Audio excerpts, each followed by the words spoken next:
Hello everyone, welcome back to my YouTube channel. आज हम chemistry में एसिड बेस एंड सॉल्ट्स पढ़ेंगे। जो मैंने केमिस्ट्री की सीरीज़ स्टार्ट करी हुई है उसमें आप लोगों का इतना सपोर्ट है, उसके लिए थैंक यू सो मच। आप इतना ज़्यादा मेरे चैनल को सपोर्ट कर रहे हैं, मुझे बहुत बहुत ज़्यादा ज़रूरत है आप लोगों के सपोर्ट की। सो ऐसे ही वीडियोस को जितना मैक्स टू मैक्स हो सकता है आप शेयर करिए, लाइक करिए और सब्सक्राइब करना बिल्कुल भी नहीं भूलना है, जिससे कि वीडियोस आपको टाइम टू टाइम नोटिफिकेशन आपको मिलती रहे। सो स्टार्ट करते हैं हमारा आज का topic acid base and salt. अम्ल, क्षार और लवण क्या होते हैं, कैसे आपके कॉम्पिटिटिव एग्जाम में इससे रिलेटेड क्वेश्चंस पूछे जा सकते हैं, क्या क्या इंपॉर्टेंट इन्फॉर्मेशन आपको इनके रिलेटेड होनी चाहिए, वो सब आज हम इस वीडियो में करने वाले हैं। तो देखिए बच्चा, सबसे पहले आता है एसिड। एसिड वो सब्सटेंसेस होते हैं या अम्ल वो सब्सटेंस होते हैं जो कि टेस्ट में कैसे होते हैं, सॉर मतलब टेस्ट में कैसे होते हैं, खट्टे।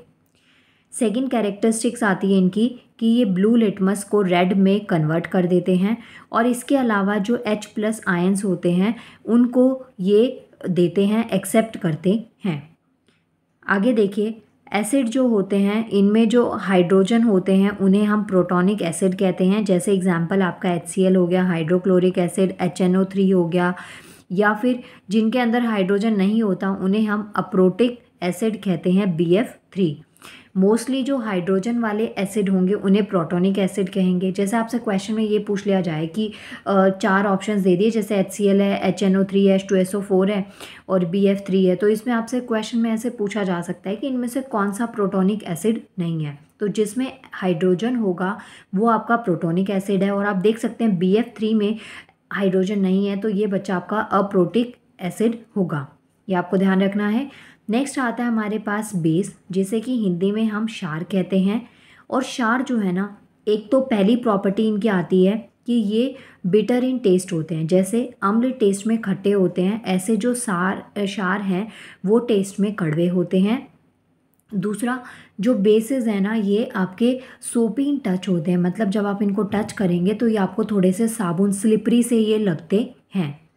इसके बाद में पॉइंट आता है, जो बेसिस है ना ये रेड लिटमस को ब्लू में कन्वर्ट कर देते हैं, ये आपको ध्यान रखना है।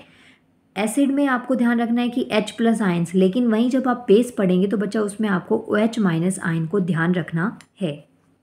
अब देखिए, जैसे नेक्स्ट हमारे पास जो ऑर्गेनिक एसिड है, प्राकृतिक रूप से जो एसिड है वो प्रेजेंट होता है, वो किस में, फ्रूट्स में। जैसे आप लेमन की बात करेंगे, ऑरेंज की बात करेंगे, टोमेटो है, ये जो होते हैं ये टेस्ट में थोड़े से खट्टे होते हैं।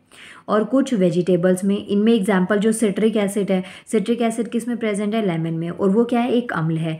ऑरेंज में और जो लेमन और ऑरेंज है इसमें कौन सा एसिड प्रेजेंट है, सिट्रिक एसिड।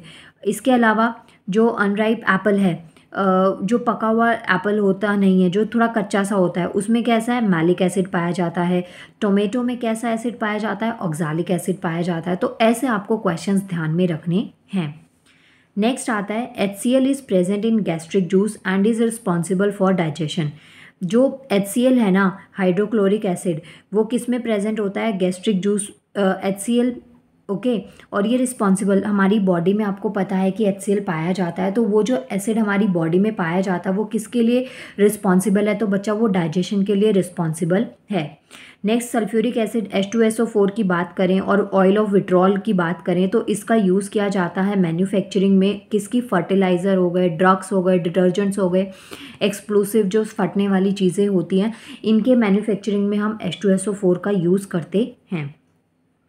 नेक्स्ट, इसी में एसिड में ही हमारा एक कंसेप्ट आता है pH, क्योंकि देखिए मैंने ऊपर आपको बताया कि ये लिटमस पेपर जो है ना, रेड से ब्लू और ब्लू से रेड, तो उसमें एक टर्म आती है आपकी pH स्केल।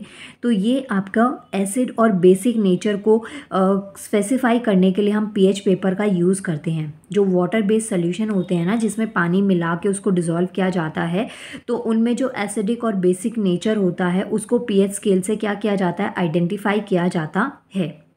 आगे देखिए, एसिड सोल्यूशन का लोअर पीएच जो होता है, वाइल बेसिक सोल्यूशन का जो पीएच होता है वो क्या होता है, ज़्यादा होता है। जैसे जितने भी एसिडिक सोल्यूशंस होंगे ना, एसिडिक जो सोल्यूशंस होते हैं उनका जो पीएच है वो क्या होगा, आपका ज़्यादा होगा, और जो बेसिक सोल्यूशन है उसका जो पीएच है वो क्या होगा, ज़्यादा होगा, और जो एसिडिक पीएच है उसका एसिडिक सोल्यूशन का पीएच क्या होगा, कम होगा। ये पॉइंट्स आपको ध्यान रखने हैं।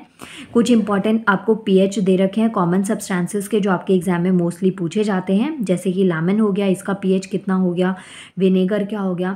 बच्चा एसएससी में या कॉम्पिटिटिव एग्जाम जो आपकी गवर्नमेंट जॉब की आप प्रिपरेशन करते हैं ना, उसमें ऐसे डायरेक्ट क्वेश्चन आ जाता है कि लेमन का पीएच कितना होगा, विनेगर का पीएच कितना होगा, या फिर सी वाटर है, समुद्र का जो जल है उसका पीएच कितना होगा। तो ऐसे ना डायरेक्ट क्वेश्चन आपसे पूछ लिए जाते हैं।